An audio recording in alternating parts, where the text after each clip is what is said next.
हो ही गया है, तो 4 का चौका की शुरुआत कर ही लेते हैं। चारों के चारों ट्रेड्स आई थिंक हमारे एक्सपर्ट्स ने रेडी कर लिए हैं। सचिन, सबसे पहले मैं आपके पास आ रहा हूँ आज का सस्ता ऑप्शन ट्रेड के लिए। अनुज जी, यहाँ पर फ्रेश ब्रेकडाउन एग्जिबिट हुआ है पीवीआर आइनॉक्स के चार्ट्स पे। पिछले 4 दिनों से ये 1650 1660 का जो क्लस्टर है वो काफी अच्छी तरह मेंटेन कर रहा था।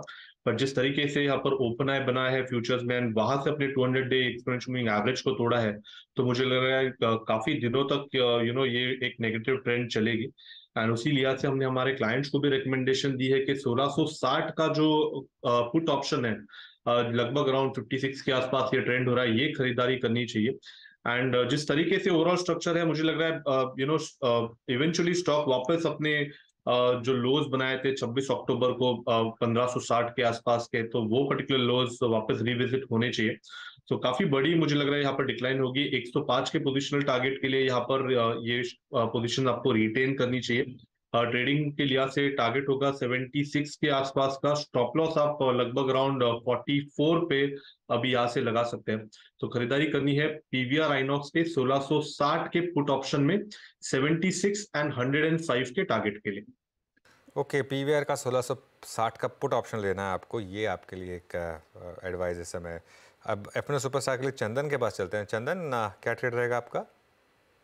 बिल्कुल अरुण जी, देखिए जो कुछ काउंटर हमारे रेडार में पिछले कुछ दिनों में मेनली पीएफसी, आरईसी, भेल, कोल इंडिया, एक्सचेंज रिलेटेड काउंटर, उन सब में काफी अच्छा दमखम देखने को मिल रहा है। क्विक सिंगल में हमने कोल इंडिया की बात की और अब हम बीएचईएल पे फोकस करना चाहते हैं। हालांकि अभी इसके बारे में डिस्कस भी किए थे 140 के इंट्राडे टारगेट के लिए, तो मैं इसी को ही सेलेक्ट करना चाहूंगा नए टारगेट को रिवाइज करके। तो बीएचईएल खरीदारी की सलाह रहेगी। 132 का सपोर्ट रखेंगे। मेरा मानना है कि ये टारगेट ऊपर में 142 तक आपको हासिल होता हुआ नजर आएगा, क्योंकि 42 दिनों के कंसोलिडेशन ब्रेकआउट देखने को मिल रहा है। डिसाइसिवली 132 133 के ऊपर होल्ड कर रहा है।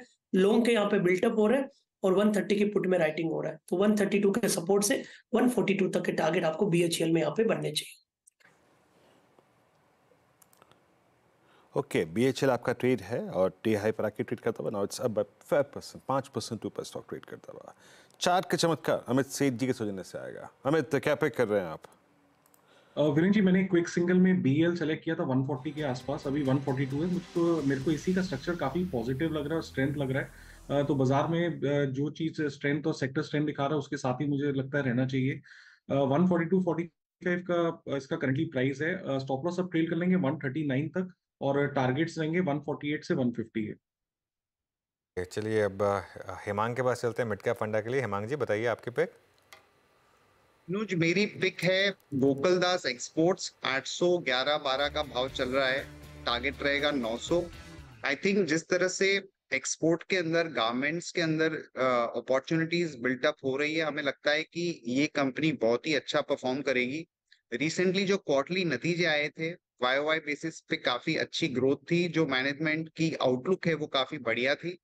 मुझे लगता है कि इसके अंदर काम करना चाहिए for a target of 900।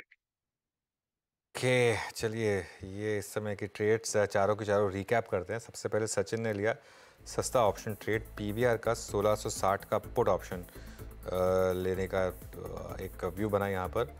BHEL है चंदन के पिक।